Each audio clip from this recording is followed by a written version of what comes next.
Dr. Cass, in an earlier exchange, we talked about fish oil, DHA, EPA. I understand that it is vital to an embryo, a fetus, in the development of the brain, in the nervous system, the heart, and some other areas.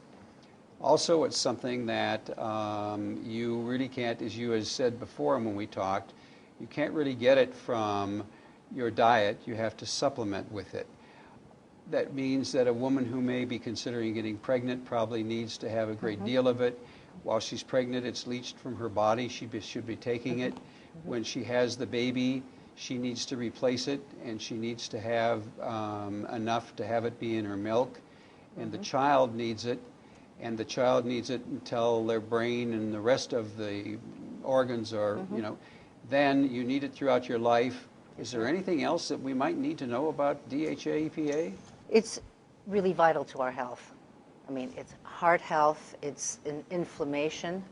You know, anytime anybody has any kind of inflammation, and by the way, high cholesterol is a sign of inflammation, and that's why when you give fish oil for high cholesterol, you might think, well, that's fat. It should raise your cholesterol. It actually lowers your cholesterol because it's anti-inflammatory, and the reason why we have high cholesterol is a part of the inflammatory response.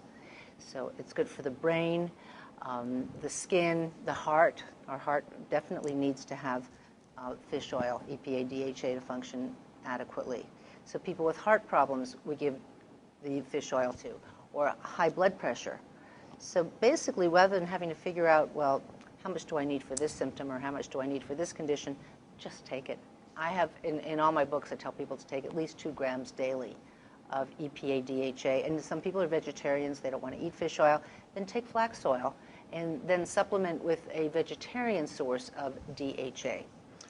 I'd like to leave you with this little thought. Our very good friend, Dr. Steven Sinatra, we were doing an article, and I was scared to death about the heart attack figures and sudden coronary death, or exactly what that's called.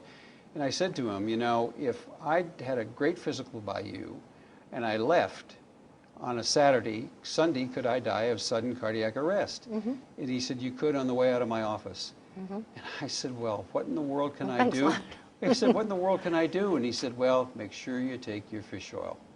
And so it must be very important, and I appreciate your input. You're welcome.